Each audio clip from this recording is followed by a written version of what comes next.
So, what stuff? What is it that you are the biggest nerd about? Yeah, I like comics a lot. I'm a big fan of character Batman. If you've ever heard of him, kind of obscure, but so I figured we could talk about that a little bit. Um, and I don't see Roderick here. Is Roderick not here? Not yet. Doesn't look like.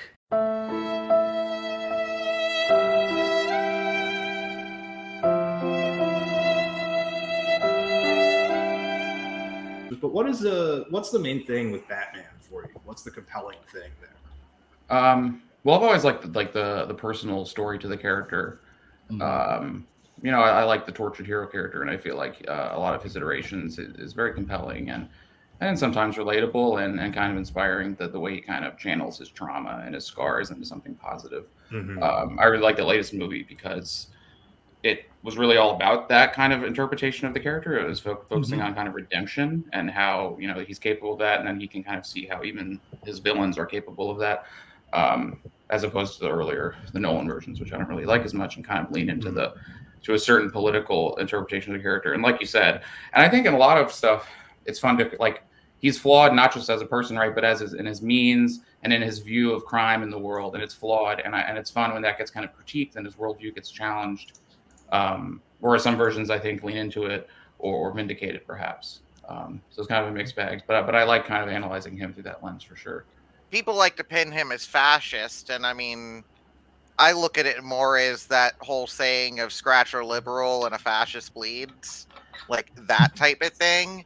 I look at him as more neoliberal, trying to do well at time, in a lot of senses, just very flawed basis. Yeah, I think there's that. I think that some of the good stories are kind of looking at how he's reacting to crime. To ill and to problems in the world, and kind of not looking at their root cause or their proactive solutions, perhaps. So it's not a very systematic kind of worldview. I think some stories maybe show that he can kind of grow and perhaps understand that there's other means to improve the world.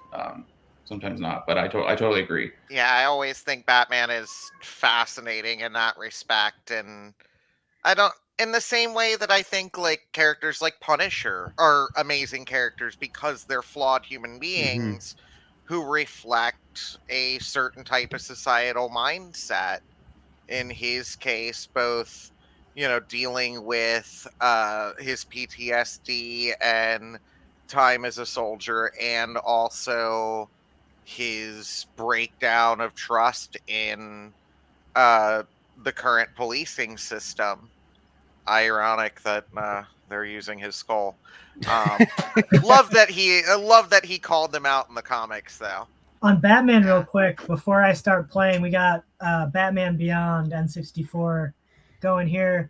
But on the subject of Batman being a really complicated character that can embody a whole lot of different things, it's kind of neat. In this game, we have, the standard bat suit, or you could be offensive, you can play defensive, and there's even nimble. So that is interesting. And Terry's not as much of, I mean, his background is a lot different than Bruce's.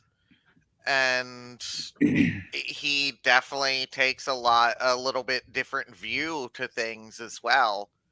But he's still out there fighting, what was Henry Rollins's weird ass Ted K style Anne Prem character who was blowing up libraries because he thought too much information was the problem with the world.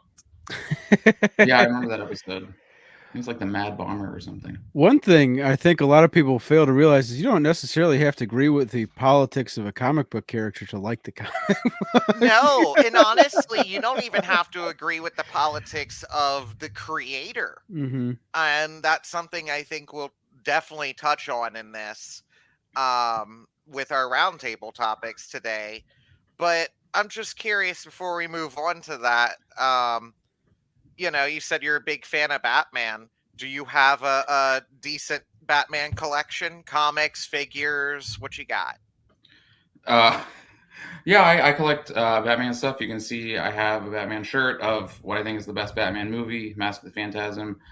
And then you can also see, I don't have all my stuff up, I can kind of see this room's totally. This used to be my wife's office, and then now the other room is where she's doing her work. So now this room is gonna be where I'm putting my stuff. But you can see my posters and my collectibles, I suppose. I have some Adam West signature there, some comics.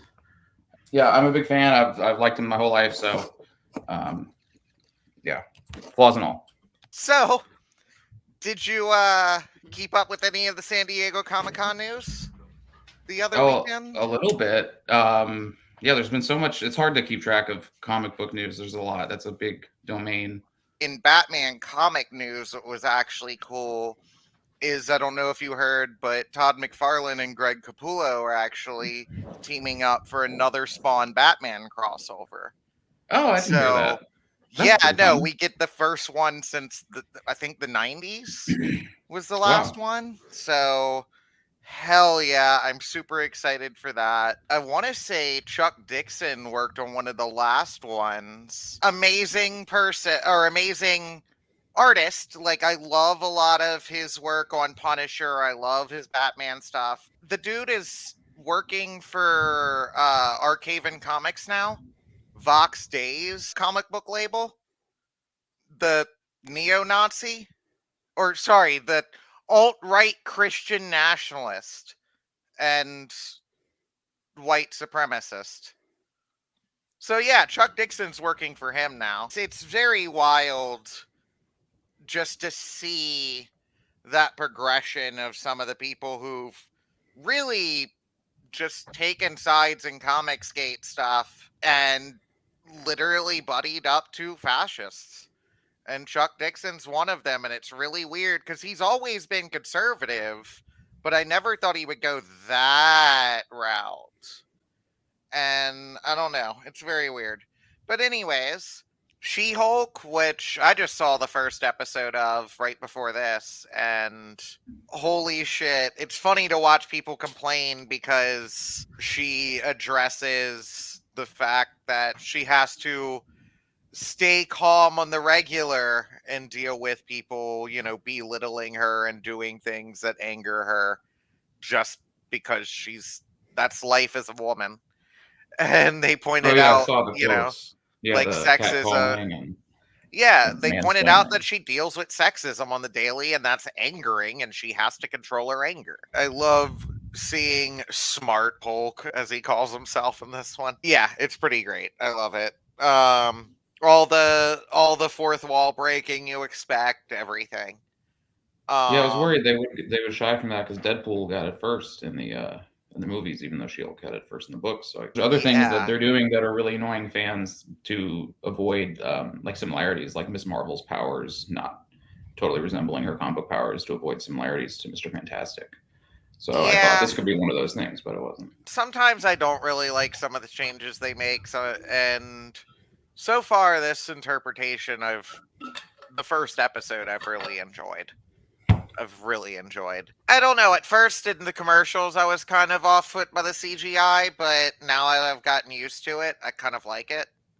But I don't know. Other than that, that was the only complaint that I really had about it. It was pretty damn good. Yeah, someone just commented Gray Hulk is best, and I'm sad that we've never gotten that. Hulk's been kind of sidelined. Yeah, I mean, whatever fucking rights issues with Universal, because I think they still hold that. Yeah. Well, it's a shame. We also got more news about X-Men 97, and obviously it's going to pick up with Magneto leading the X-Men, which, for anybody who's watched the original, kind of the obvious conclusion of where that was going to go. So, super fucking excited. Holy shit. Yeah, I'm excited about that. Big fan of that show. So, good that they're like following the organic storyline that the last episode set up for people who've seen that. Oh yeah. No, I love that all this stuff from our childhood is coming back. I know there's, people talking about the issues with that, of just how much companies are banking on nostalgia instead of coming out with original stuff, but there's still original shit too. Mm-hmm.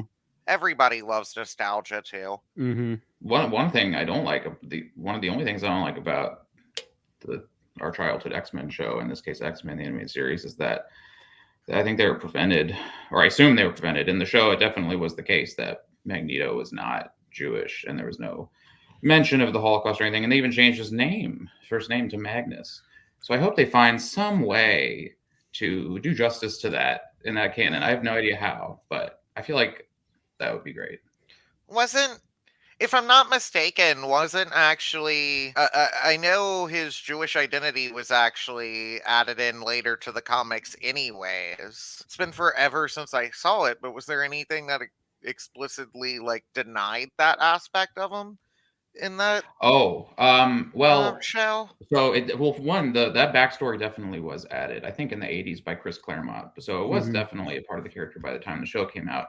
So what it was, that they changed his name from Eric Lencher to Magnus, and then they gave him a kind of a tragic backstory, but it's like this vague story from when he's an adult, losing his wife and son in some sort of kind of geopolitical event.